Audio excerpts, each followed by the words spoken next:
এই যে বাড়ি থেকে আমার লাত্তি রাগ করে গাছতলায় এসে বসে আছে, আর বিয়ে করার মন দিয়ে শালা কন্যা জোটে না দিয়ে আমাকে বুঝে দাঁত একটা কন্যা দেখে দাও করে।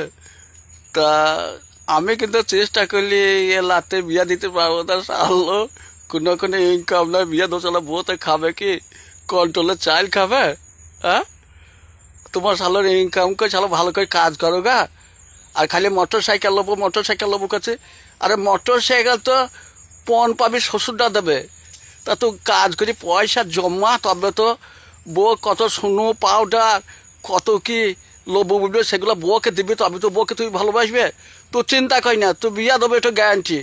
এখন তো মেয়া পর যাই না, মেয়া পর যাবে না কেন রে? আমি লাগলি গ্যারান্টি তোর বিয়া দেবো, কোনো ব্যাপারই নাই। তুই ভালো করে কাজ কর, তুই কোনো চিন্তা করি না। মোটর সাইকেল বলছিস, আরে মোটর সাইকেল শ্বশুররা দেবে, মোটর সাইকেল দেবে, ফ্রিজ দেবে, খাট দেবে, ওইগুলো কোনো ব্যাপারই নাই। শুধু বিয়ে দেবো নাকি তোর? তুই তামসা নাকি আমাদের কিছু নাই নাকি?